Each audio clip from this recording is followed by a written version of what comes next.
President Obama wrote a piece in the Huffington Post that is on specifically a topic that you have been working on, I believe professionally. I don't know. I think you told us that. At least that's what was in my head. That you were working with Nick Hanauer, as well as obviously a lot of other people, working on this issue of overtime pay. Just lay it out for us. I mean, how it is. There are federal regulations. There's obviously labor standards, labor laws, but then the labor laws basically create the legal authority for the Department of Labor to determine who is eligible, not specifically who, but at what income level one is eligible and becomes ineligible for overtime. Tell us how this all developed and where it's been. Yeah, well, let me start by saying I have been working, helping, as I call it, I guess, a political advisor and doing some public relations work with Nick. And I know you've interviewed him, Sam. He's fantastic because he's the real deal, and he doesn't really care what insiders, quote unquote, think. He lives in Seattle. He fights for the things that he thinks are right, and he's quite progressive, obviously. And so when I got that opportunity to work with him, I was excited about it. Yeah, there's certainly the Senate, the Center for American Progress has done great work on this. Robert Reif has done great work on this. Move On. So no, it's not to take any credit and say, oh, well, this was us. But we had a very strong game plan of making sure we got this information out there and how we got it out there, and I felt really good about it. And we heard feedback at the White House to what we and other people were doing was paying attention. And so that leads me to sort of the explanation of what exactly happened. So what you're looking at, and I think most of the time, if we look at where the middle class based economy of the United States, the strong shared prosperity of the post-war period in the latter half of the 20th century, where that started running in different directions and going south, so to speak, always you'll find yourself in the mid to late 1970s. Where the last time where things were where they should be, because that guy we elected in 1980, I can't remember his name. Grover Norquist could probably tell me. So, 1975, I believe was the last time we had adjusted this for inflation. So back then, $23,660 meant something a lot different than it does. 40 years later. So wait a sec. Let's just be clear with people. I want to catch everybody up here. So when you say 23,660, it means that was the level above which you were not guaranteed overtime. You were only guaranteed to get paid overtime legally up if you make an income or on income up to that level. So you're an hourly wage worker. You make up to $455 a week. If you make less than $455 a week,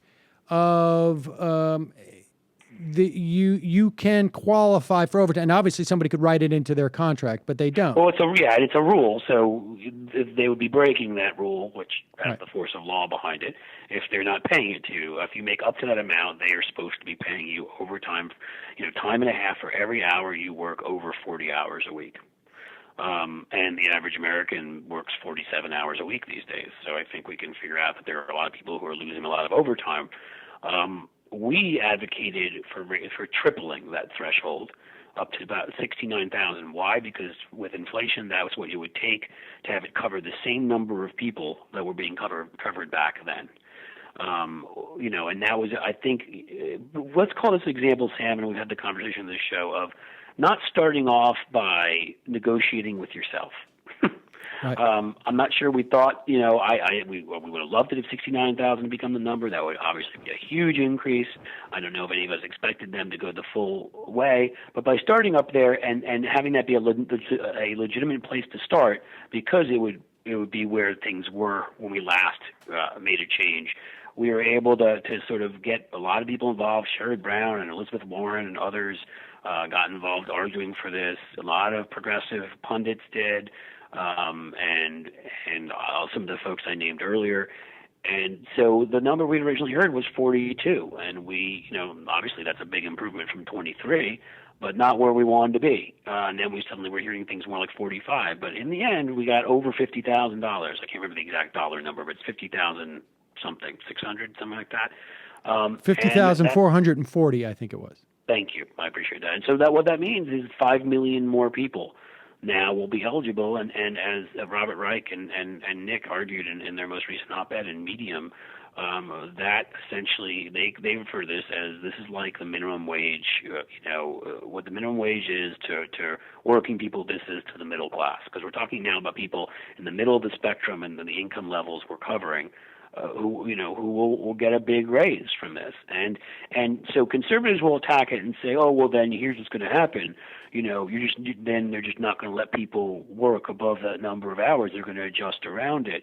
Well, they can, right? They can either just not have the work done, or they solve another problem. Not that it's as big a problem anymore, especially seeing that unemployment is at 5.3% today. But there's a lot of people, as we know, who still have given up looking for jobs and aren't even out there, and they don't get counted in the unemployment, or people who are underemployed. And so if they bring in new workers, then there's other people who are making money. And the key here is that while corporate profits have gone through the roof, wages have fallen. And this is one of the reasons that's occurred.